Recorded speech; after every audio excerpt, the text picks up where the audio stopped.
तो नमस्कार बच्चों, आप सबका इस वीडियो में बहुत बहुत स्वागत है। उम्मीद करता हूं कि आप लोग चैनल को सब्सक्राइब कर दिए होंगे। आज हम लोग इस वीडियो में श्रवण श्रवण के ग्राहक वर्णों का अध्ययन करेंगे कि कौन कौन से वर्ण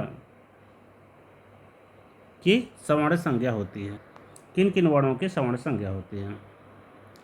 तो श्रवण संज्ञा ग्राहक सूत्र ये है अणुदित सवर्णस्य चा अप्रत्यय।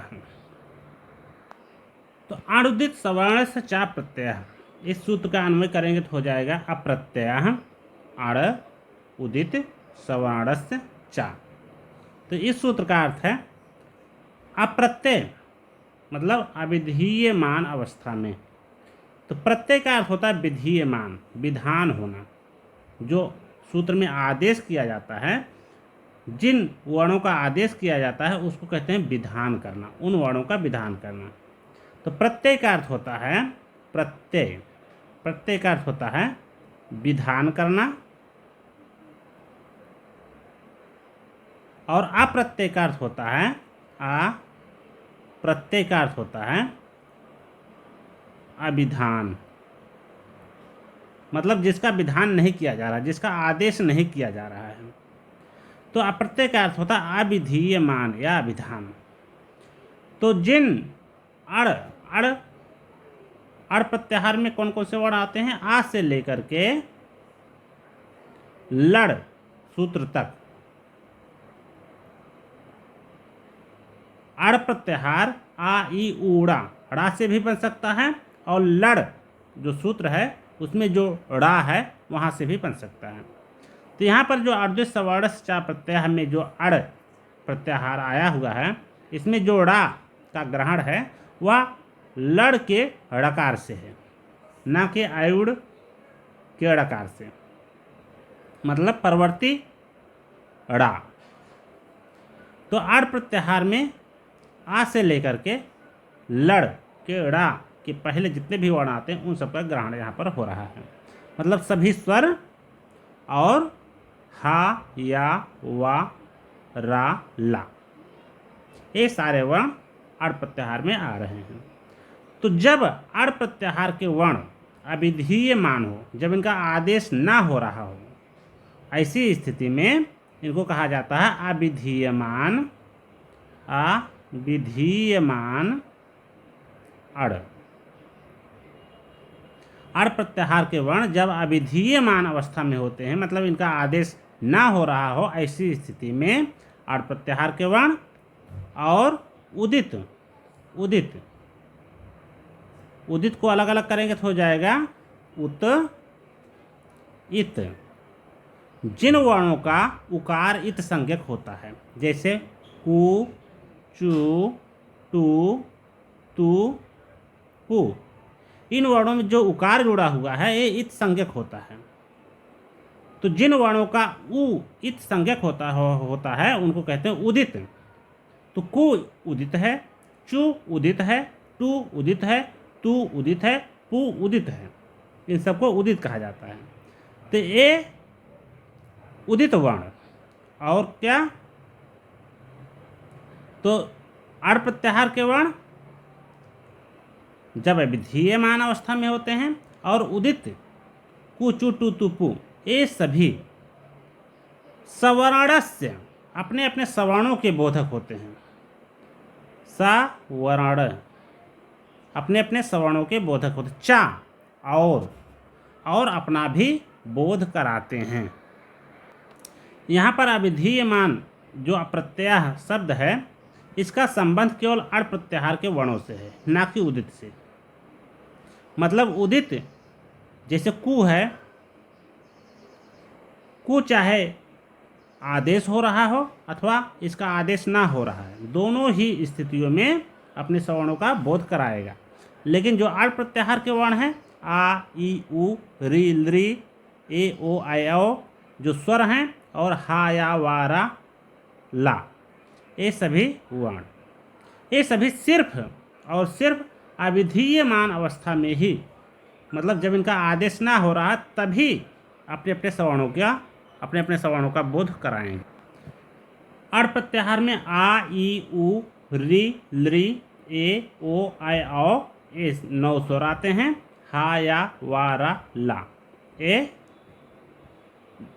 ये सभी वर्ण आते हैं अड़ प्रत्याहार में। तो अविधीयमान अवस्था में आ से लेकर के जो अवतक वर्ण हैं ये अपने अपने स्वर्णों के बोध कराएंगे। मतलब आ अपने 18 भेदों का बोध कराएगा, ई अपने 18 भेदों का बोध कराएगा, उ अपने 18 भेदों का बोध कराएगा, री अपने 18 भेद प्लस लृ के जो 12 भेद होते हैं इन तो दोनों मिलाकर कितने हो गए 30। तो री अपने 30 भेदों का बोध कराएगा, 18 री के भेद और लृ के 12 भेद दोनों मिलाकर के 30 हो जाते हैं। तो री अपने 30 भेदों का बोध कराएगा और लृ जो वर्ण है यह भी अपने 30 भेदों का बोध कराएगा। तो लृ के 12 भेद और 18 भेद री के दोनों मिलाकर के 30 भेद। तो मतलब 30 री के जो 30 भेद हो जाते हैं इसके दो संज्ञा हैं, एक री और दूसरा लृ। जबकि इन 18 भेदों के सिर्फ एक ही संज्ञा है उ ह्रस्व, और इन 18 भेदों का एक ही संज्ञा है ह्रस्व इकार। ह्रस्व आकार अपने 18 भेदों का बोध कराएगा। तो री और लृ अपने 30 भेदों का बोध कराएंगे। इसी प्रकार ए है, ए अपने 12 भेदों का बोध कराएगा क्योंकि ए का ह्रस्व नहीं होता है, ओ का भी ह्रस्व नहीं होता तो अपने 12 भेद का बोध कराएगा। आई भी इसका भी ह्रस्व नहीं होता, इसके ये भी अपने 12 भेदों का बोध कराएगा। आओ इसे भी अपने 12 भेदों का बोध कराएगा। मतलब आओ कह देने मात्र से इसके 12 भेदों का बोध हो जाता है। इसी हा का कोई सवर्ण नहीं होता है, रा का भी कोई सवर्ण नहीं होता है, या के 2 सवर्ण होते हैं अनानुनासिक और अनुनासिक या। वा के भी 2 सवर्ण होते हैं अनानुनासिक और अनुनासिक वा। ला के भी 2 सवर्ण होते हैं अनानुनासिक और अनुनासिक। मतलब या के 2 सवर्ण होते हैं अनानुनासिक और अनुनासिक, वा के भी 2 सवर्ण होते हैं, ला के भी 2 सवर्ण होते हैं, लेकिन रा और हा के कोई सवर्ण नहीं होते हैं। इस तरह का प्रश्न परीक्षाओं में बहुत पूछा जाता है, इस चीज़ को ध्यान रखिएगा। इसी प्रकार से कु, चु, टू, तु, पु ये उदित हैं क्योंकि इनका उ इत संज्ञक है। तो कु है ये अपने 5 सवर्णों का बोध कराएगा, का, खा, गा, घा, इंग्या। मतलब कु कह देने मात्र से का, खा, गा, घा, इंग्या का बोध हो जाता है। तो ये 5 क्या हो गए संगी हो गए, इनको संज्ञक भी कहते हैं। चू है ये चाछा, जाझा, यहाँ का बोध कराएगा। टू है टाठा, डाढ़ा, ना का बोध कराएगा। ता है ताथा, दाधा, ना का बोध कराएगा। पू है पापा, पापा, माँ का बोध कराएगा। एक और बात ध्यान देने योग्य है, अनुदित सवर्णस चा प्रत्यय जो मैंने सूत्र पहले बताया, इसमें एक तो आ, ई, उ, ओड़ा, इसमें एक ड़कार आ रहा है इस सूत्र में, और एक लड़ सूत्र में भी ड़कार आता है। तो अनुदित सवर्णस चा प्रत्यय सूत्र में जो अड़ आ रहा है, सिर्फ और सिर्फ इसी सूत्र में अड़ प्रत्याहार जब बनेगा तो इसमें अड़ का मतलब होगा लड़ के ड़कार से। बाकी कहीं भी किसी भी सूत्र में जब अड़ प्रत्याहार आएगा तो वहाँ पर अड़ का मतलब होगा आ, ई, ऊड़ा, मतलब पहले सूत्र के ड़कार से होगा।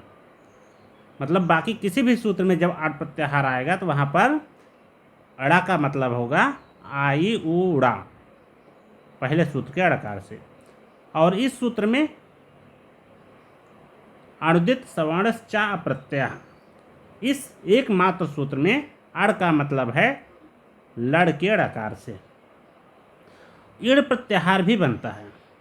ईड़ प्रत्याहार कहीं भी बनेगा वहाँ पर लड़ के ड़कार से ही अड़ा का ग्रहण होगा। ईड़ प्रत्याहार में हमेशा ई से लेकर के ला तक के वर्ण आएंगे। ईड़ प्रत्याहार यहाँ से भी बन सकता है, लेकिन ईड़ प्रत्याहार यहाँ से बन सके, लेकिन ईड़ प्रत्याहार में हमेशा ड़ा का ग्रहण लड़ के ड़कार से होगा।